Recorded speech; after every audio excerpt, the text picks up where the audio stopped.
Oh wait, I did commit there with 2 Draculas. Oh no. What's gonna happen?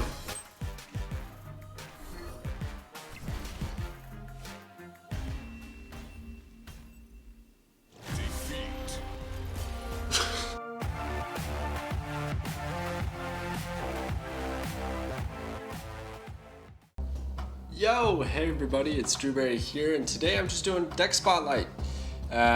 I've been kind of putting this deck together ever since I got into pool 3 because the first pool 3 card that I got was Dracula. So Dracula, after the final turn, discard a card from your hand. This has its power. So it's really nice if you have a lot of high power things in your hand or just in your deck in general, and you can't really play them all, but you'll discard one and he'll get its power.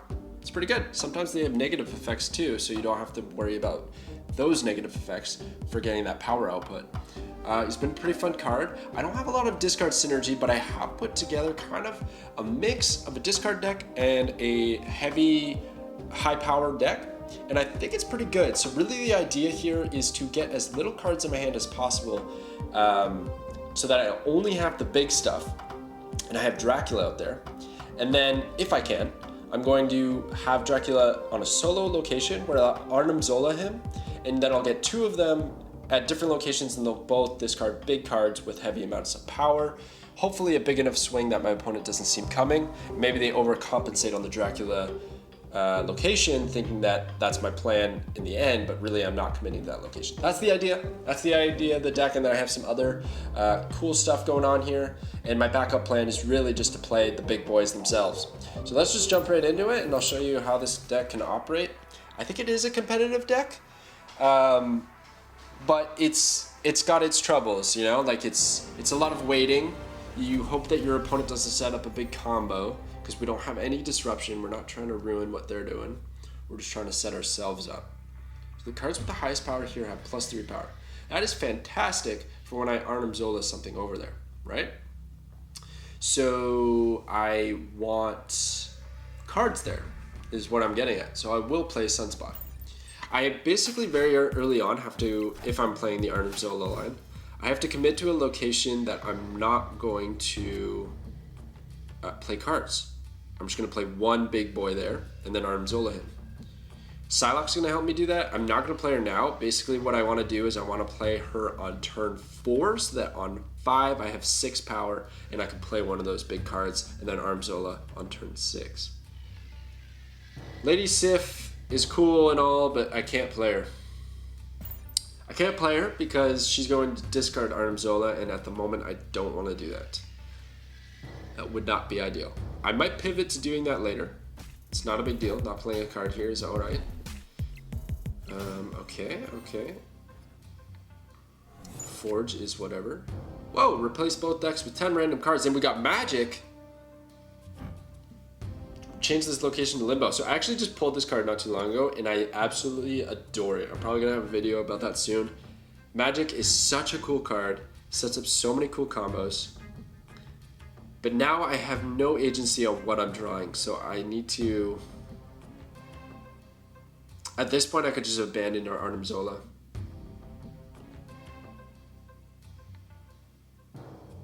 But I don't want to do that. But I also don't want to play Psylocke. So we're just going to keep buffing that Sunspot. It's not a bad thing. Not a bad thing. Get him buffed. Okay, my opponent's playing Angela and then Ant-Man. Alright. Ongoing effects here are disabled. Death? I'll never be able to play Death. So that's a dead card. But it works great with Lady Sif. So let's do it. So far he's got nothing going on in the middle. And then I could Psylocke so that I have 6 power next turn, which might be great for my Arnim Zola on the Sunspot, is what I'm thinking at this point. Yeah, let's do that. I like that. I do have to win these other locations though. And then on turn 6, I could magic and then just react to whatever my opponent's done. Ooh, Swordmaster is gonna get rid of Bishop, okay. Lady Sif Getting that death out of here. Don't need it. It was a dead card. It's a dead card, guys.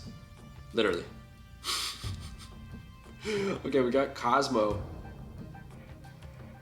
I really, really like playing Arnim Zola here. It's gonna make 2 Sunspots. They're gonna carry over their power, and then I could literally AFK the next 2 turns.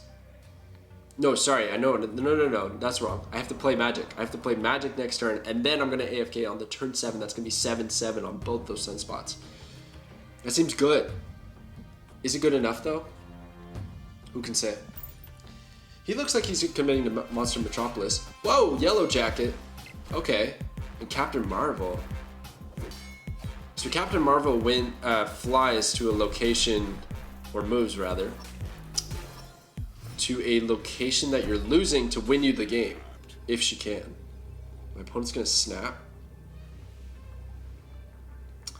So we're gonna play Magic here. And I'm feeling pretty good. I'm gonna snap right back and end my turn. These Sunspots are pretty big. He's gonna play Cosmo. I have no problem with there. You can commit to Monster Metropolis all you want. That's not the fight that I'm after here.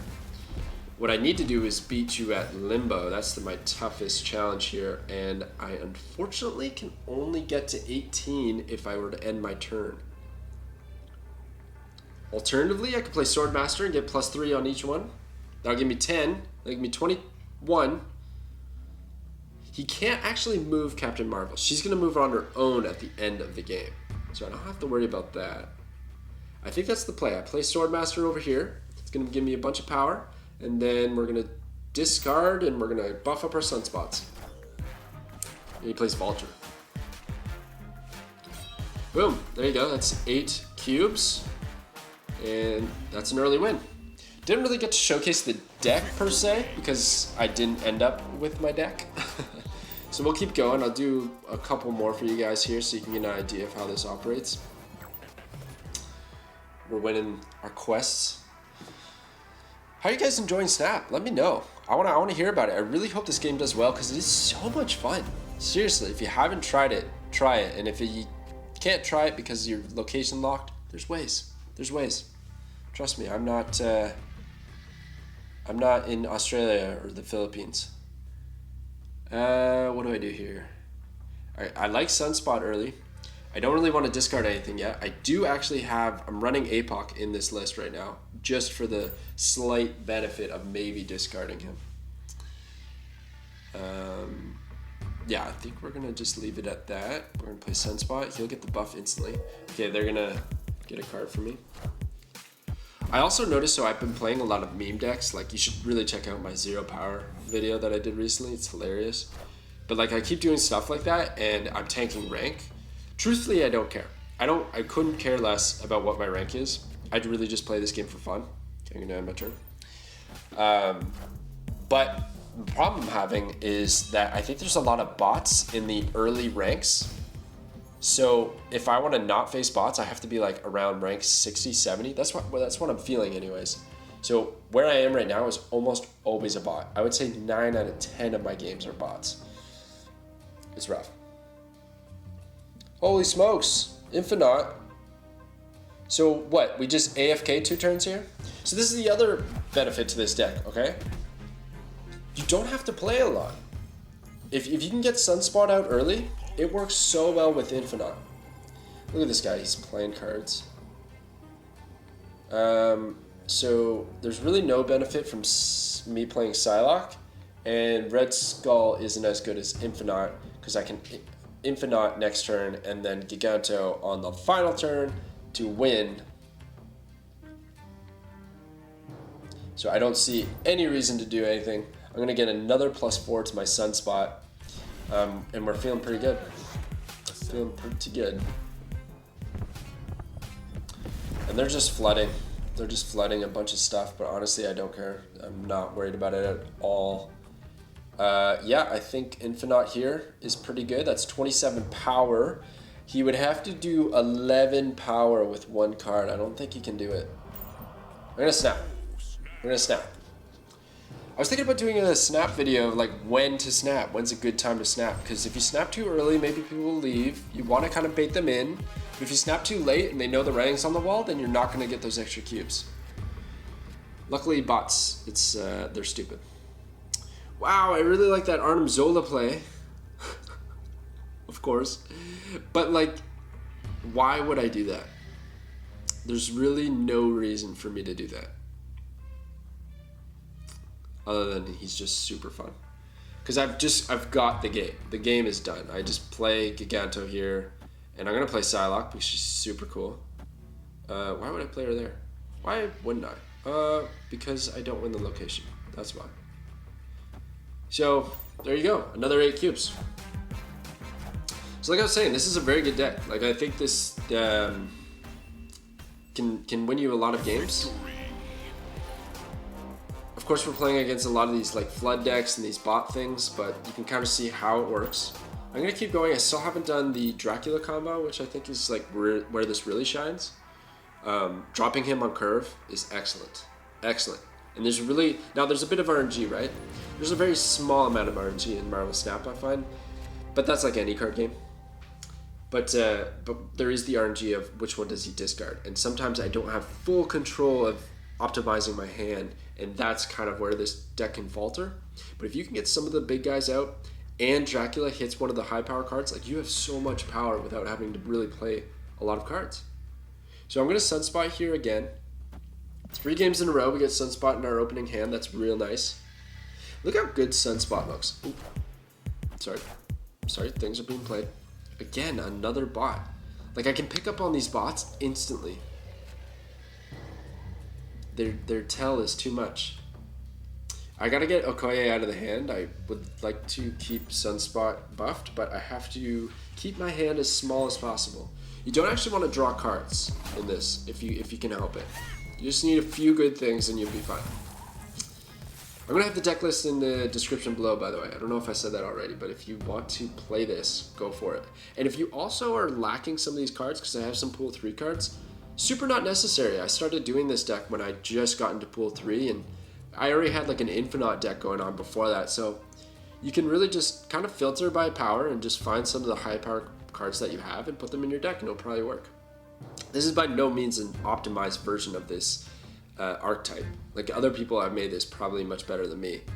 I just wanted to showcase it because it's fun. It's fun. And I got a lot of cool variants here. Like look at my Okoye. How good is that? How good is that? I love it.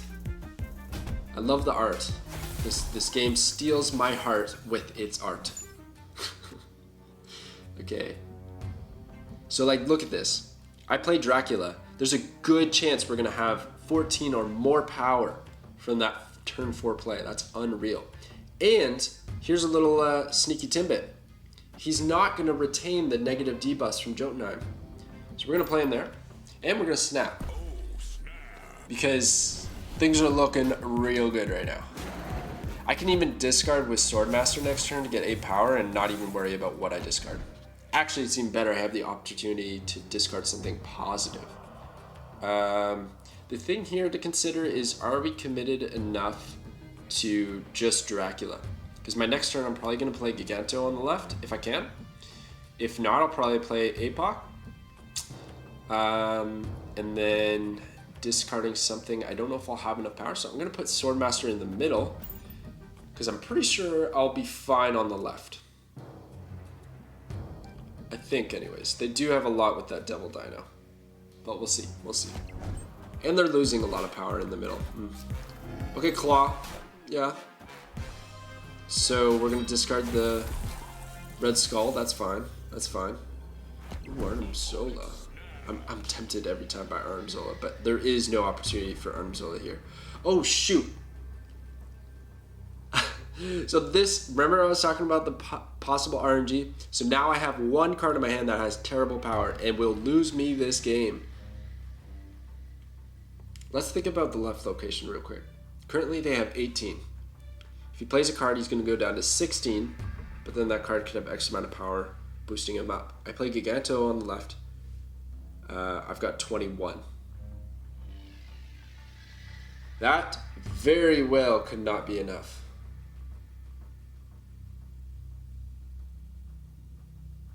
What if I Arnim Zola down the middle, maybe hitting Dracula, putting him in 2 different locations and getting a big buff there? And then the worst case scenario is I end up with Swordmaster on both ends and my opponent has to compensate.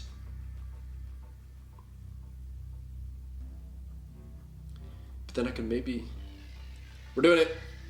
Because this is the idea, to Arnim Zola Dracula, and I want to see if this works. Okay, so my opponent is going to play Onslaught, so I'm glad I didn't commit there. But I have to... Oh wait, I did commit there with 2 Draculas. Oh no! What's gonna happen?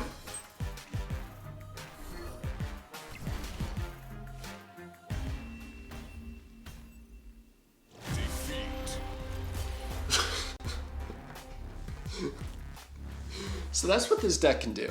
I hope you learned a lot. Hope you enjoyed it. I'm not very good. I don't know what the right play was there. Tell me, what was the right play in that last little sequence? It looks good. Like I got 13 on the right, that was pretty good. And then I got the big Dracula. I actually think if I hadn't hit Dracula, if I had hit Swordmaster with Arnim Zola, I would have won because the left location would have been abandoned. I would have won with Swordmaster on the right, and then Dracula would have pulled one of the high power cards in the middle, giving me enough. And that would have been a win. If I had just played Giganto or Apoc or something on the left, it wouldn't have been enough. My opponent had 30. That was a crazy turn with the Onslaught. And then otherwise, I could have just played Apoc on the right. But that just seems like such a whiff of a play, like with my setup. I feel like I gave it the best I could, but anyways, that's the deck. It's pretty fun. I encourage you to try it out or some kind of variation of these big power decks because they can be really fun.